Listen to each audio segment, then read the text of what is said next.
Hello friends, welcome to साहस of solutions. दोस्तों, जैसा कि सीरीज के पिछले वीडियो में हमने ये देखा कि डेटा बाइंडिंग क्या होता है और कितने टाइप का होता है। हमने ये देखा कि data binding communication between component to its view होता है। डेटा बाइंडिंग दो तरीके का होता है, वन वे डेटा बाइंडिंग और two way data binding. One way data binding को भी हम टू पार्ट में कैटेगराइज कर सकते हैं। सब कुछ हमने डीपली पिछले वीडियो में देखा है। अगर आपने नहीं देखा है तो एक बार जरूर विजिट करिए इसी प्लेलिस्ट के जस्ट पिछले वाले वीडियो को।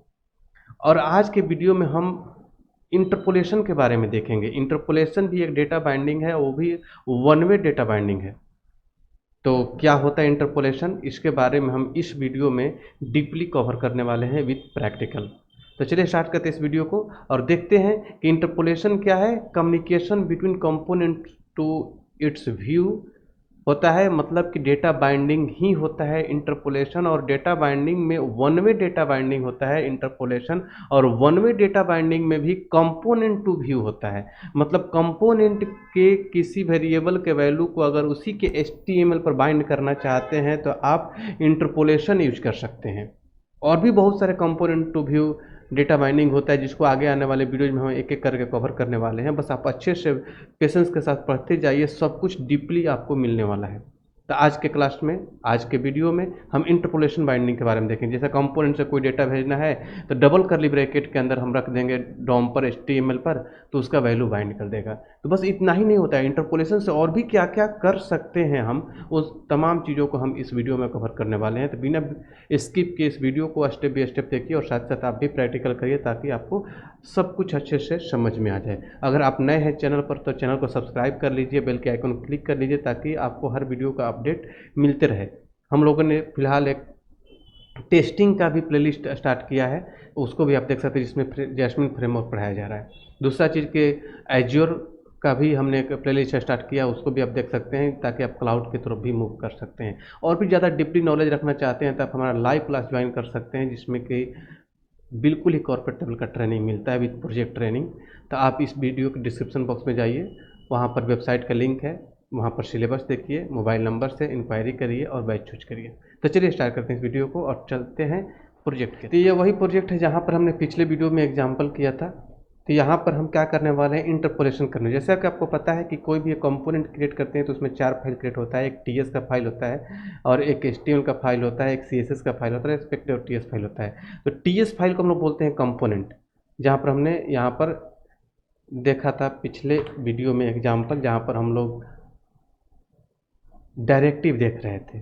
तो आज हम देखेंगे इंटरपोलेशन के बारे में। तो ये TS फाइल हो गया, जिसे हम लोग कंपोनेंट बोलते हैं, और ये HTML फाइल बोलते हैं, जिसे हम व्यू बोलते हैं। इन दोनों के बीच में कम्युनिकेशन को ही डेटा बाइंडिंग बोलते हैं। अगर कंपोनेंट से डेटा जाता है HTML पर तो क्या होगा, कंपोनेंट टू व्यू। अगर व्यू से कोई डेटा हम TS फाइल पर कराते हैं तो होता है व्यू टू कंपोनेंट, और दोनों को वन में डेटा बाइंडिंग ही बोलते हैं। टू वे डेटा बाइंडिंग में क्या होता है कि एक ही एलिमेंट पर किसी डेटा को दोनों तरफ से सिंक करते हैं, वो आगे हम आपको बताएंगे। तो इंटरपोलेशन कौन सा बाइंडिंग है, वन वे डेटा बाइंडिंग, और उसमें भी है आपका कंपोनेंट टू व्यू। तो यहाँ पर कंपोनेंट का डेटा हम व्यू पर बाइंड करने वाले हैं। तो यहाँ पर सपोज करिए कि हमने कोई एक वेरिएबल लिया, जैसे सिटी ले लिया हमने, और इसमें हमने डाल दिया हमने नोएडा। ठीक है, इस सिटी के वैल्यू को अगर हमें बाइंड करना है अपने HTML पर, यहाँ पर जैसे माई सिटी, और बी टैग के अंदर अगर हम बाइंड करते हैं तो क्या होगा, इसके वेरिएबल के वैल्यू को देखना है तो वेरिएबल को हम डबल करली ब्रैकेट के अंदर रखेंगे, तो आपके HTML पर जाकर बाइंड हो जाएगा नोएडा। देखिए, वेरी सिंपल, डबल करली ब्रैकेट वेरिएबल के वैल्यू को बाइंड कर सकता है आपके HTML पर। दूसरा चीज़ कि यहाँ पर हम इंटरपोलेशन के अंदर कॉन्कैट भी कर सकते हैं। जैसे देखिए, इसी पर कॉन्कैट करते हैं। जैसे मान लिया कि हमने लिख दिया यहाँ पर हेलो, अब प्लस कर दिया, तो ये कॉन्कैट हो जाए। तो डबल कोट्स बंद करेंगे और प्लस करेंगे, तो यहाँ पर इस स्ट्रिंग को कॉन्कैट कर देगा, हेलो नोएडा आपके स्क्रीन पर दिखने लगेगा। देखिए, इस तरीके से आप कॉन्कैट भी कर सकते हैं। दूसरा चीज़ के सपोज करिए कि हम यहाँ पर एक बटन लेते हैं। यहाँ पर मान लीजिए कि हमने बाइंड कर दिया पहले माई सिटी, और बी टैग के अंदर डबल करली ब्रैकेट करके हमने सिटी को डाल दिया, और इसके ऊपर हमने यहाँ पर एक बटन ले लिया, चेंज सिटी, और यहाँ पर हम क्लिक इवेंट फायर करते हैं, और इक्वल टू चेंज सिटी हमने कर दिया। हम चाहते हैं कि इस बटन पर जैसे ही हम क्लिक करें तो सिटी चेंज हो जाए। तो हम जैसे बटन पर क्लिक करें तो ये मेथड फायर होगा। इस मेथड को हम टीएस फाइल पर डिफाइन करते हैं और ये मेथड आपका फायर होगा। तो हम क्या करेंगे कि बटन के क्लिक पर इस सिटी के वेरिएबल में, जो वेरिएबल है इसमें दूसरा कोई सिटी डाल देंगे, जैसे न्यू दिल्ली हो गया, जयपुर हो, कोई वैल्यू हम डाल देंगे। तो यहाँ पर हम क्या करेंगे, देखिए ये जो वेरिएबल है दोनों, ये क्लास लेवल का वेरिएबल क्लास के अंदर डायरेक्टली लिखा हुआ है। तो इसको अगर हम मेथड के अंदर एक्सेस करना चाहेंगे तो डायरेक्टली हम सिटी को एक्सेस नहीं कर सकते। यहाँ पर वैसे नहीं कर सकते, न्यू दिल्ली, ठीक है। क्लास लेवल के वेरिएबल को किसी मेथड के अंदर एक्सेस करने के लिए आपको दिस कीवर्ड यूज करना होता है। दिस डॉट सिटी करेंगे तो एक्सेस हो जाएगा। अब हम क्या करेंगे, इस बटन पर क्लिक करेंगे तो क्या होगा कि ये मेथड फायर होगा और इस मेथड को फायर होते ही सिटी के अंदर न्यू दिल्ली हो जाएगा और इंटरपोलेशन उसको कैच करके यहाँ पर दिखा देगा। देखिए न्यू दिल्ली, पहले से क्या है Noida, change city new Delhi, very simple. दूसरा चीज़ कि इंटरपोलेशन किसी अर्थमेटिक ऑपरेशन को भी, सारे अर्थमेटिक ऑपरेशन को परफॉर्म कर सकता है। जैसे मान लिया मैंने num1 लिया, इसमें मैंने 200 डाल दिया,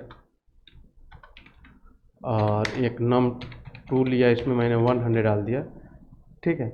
अब इसको हम अगर प्लस माइनस करते हैं, जो भी चीज़ें करेंगे सब कुछ ये परफॉर्म कर सकता है। देखिए यहाँ पर एक एक चीज़ों को समझते जाइए। डबल कर्ली ब्रैकेट के अंदर लिया आपने num1 प्लस num2, ठीक है। ये देखिए प्लस कर दिया। यही नहीं, सारे अर्थमेटिक ऑपरेशन को परफॉर्म कर सकता है ये। बी आर, इसको मैंने कॉपी किया, यहाँ पर हम माइनस कर देते हैं, यहाँ पर मल्टीप्लाई, यहाँ पर डिवीजन। अब देखिए इसका आउटपुट सबको अर्थमेटिक ऑपरेशन कर दिया। यही नहीं, आप चाहते हैं कि एक वैल्यू अंदर से आ रहा है, दूसरा वैल्यू हम यहीं पर डाल दें, या फिर हम दोनों वैल्यू यहीं पर डालें, तब भी इंटरपोलेशन उसको अर्थमेटिक ऑपरेशन में परफॉर्म कर सकता है ये, ठीक है। देखिए कैलकुलेट कर लेगा, वेरी सिंपल। ये होता है इंटरपोलेशन। दूसरा चीज़ कि अगर इसके अंदर मान लीजिए कि हमने यहाँ पर डाल दिया, एक num1 में 200 आ रहा है और यहाँ पर मैंने डाल दिया हेलो, तो क्या होगा, ये कॉन्कैट कर देगा, क्योंकि इसमें तो नंबर आ रहा है और ये स्ट्रिंग आ गया, तो दोनों को क्या कर देगा, कॉन्कैट कर देगा, ठीक है। देखिए ऐसा नहीं कि एरर आएगा, कॉन्कैट कर देगा। देखिए कॉन्कैट हो गया। सपोज करिए कि अब हमें किसी ऑब्जेक्ट को बाइंड करना है। हर तरह का एग्जांपल आप लोग को बताता हूँ मैं। जैसे मान लिया हमने लिया कंपनी और यहाँ पे लिख दिया नेम साहो सॉफ्ट टेक्नोलॉजीज, यहाँ पर हमने लिया city Noida, state UP, country India से।